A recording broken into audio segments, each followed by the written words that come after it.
The absence of key world leaders hangs over Biden's first G20 standing-in for the absent heads of China, Russia, Japan and Mexico were lower-level ministers dispatched in their places, a smattering of the less well-known among some of the globe's most recognizable leaders. In some ways, this year's in-person G20 summit has a feeling of the world playing its second string. Several prominent leaders are remaining at home instead of traveling to the Eternal City for the yearly gathering. Among those who didn't attend are Chinese President Xi Jinping and Russian President Vladimir Putin, two counterparts who President Joe Biden desperately hopes to personally engage as he works to prevent already tense relationships from deteriorating further. Still, the decision to forego one of the world's foremost diplomatic events only fuels the sense that Xi and Putin have become less concerned with global cooperation as their countries draw international condemnation for cyber attacks, military aggression and human rights abuses. For leaders who have consolidated power dramatically, it was unlikely their underlings at the summits would be authorized to make important decisions alongside heads of state. Absence of Xi and Putin both helps and hinders. Biden White House officials insist the absence of Putin and Xi at this weekend's conference is not, in fact, a lost opportunity. Instead, they suggest the void has allowed the United States and European leaders to set the agenda and drive discussion on topics important to them, like climate and combating the global pandemic. I think it shows to some extent their own priorities, said Ambassador Richard Haass, the president of the Council on Foreign Relations, of Xi and Putin's decision to participate only virtually in this weekend's G20. It's only an opportunity if you translate it into reality, Haass added. Can you get the Europeans, for example, to line up to a serious policy towards China and trade and investment, or threatening them with sanctions if they use force against Taiwan? Will the Europeans reduce their dependence on Russian energy? So, we can talk in general about opportunity, but I think there's real questions about what we can translate into policy and reality. Neither Putin and Xi are diplomatic recluses. Both regularly speak with foreign counterparts, including a phone call between Biden and Xi last month and a closely watched summit with Putin and Biden in Switzerland in June. Both were signatories to the Iran nuclear deal, which Biden is looking to restore, and both have participated in climate summits convened this year by the White House. Russia and China have also taken a lead role in communicating with the Taliban after its takeover of Afghanistan following the American withdrawal.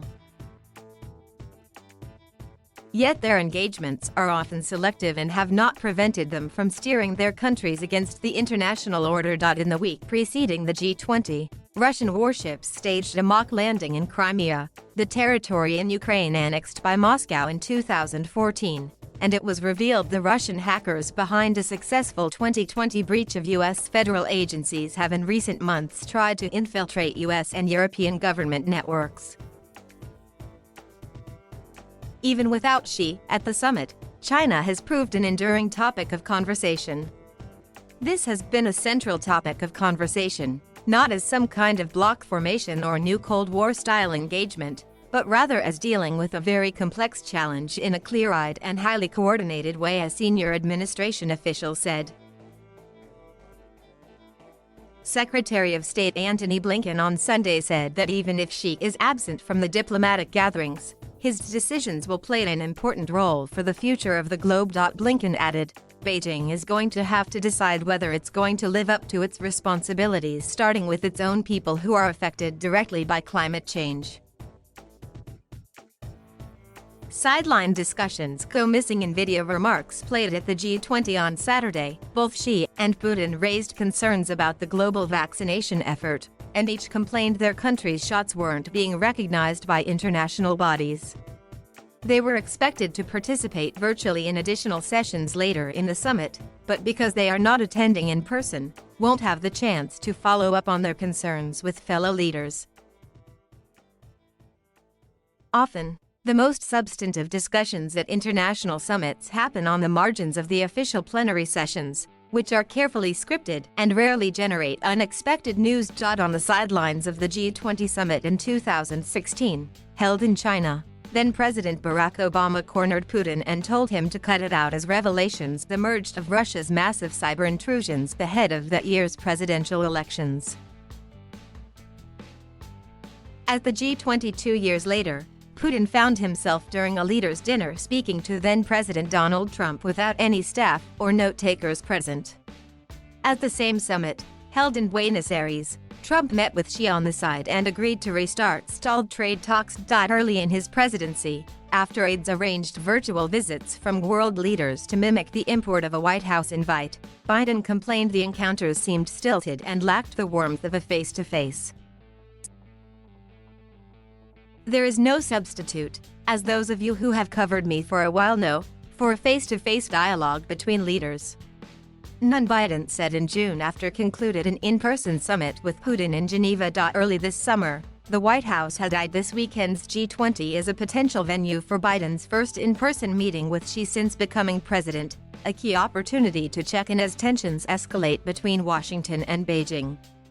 In meetings and phone calls, U.S. officials gauged Chinese interest in arranging such an encounter. It became clear as time went on, however, that such a meeting would be unlikely. The White House has said there is still no date set for a virtual meeting between Biden and Xi, though it is expected to occur before the end of the year.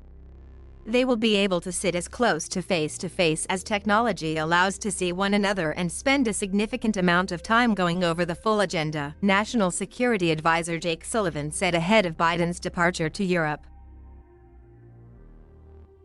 Those types of encounters won't be possible in Rome, at least with Xi or Putin.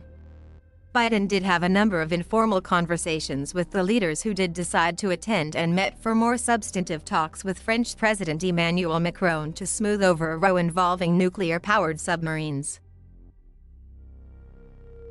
China remains front and center. Xi's absence hasn't meant that China has fallen off the agenda here. European leaders are watching closely as tensions escalate between Washington and Beijing, particularly over Taiwan. Thank you for watching. Please subscribe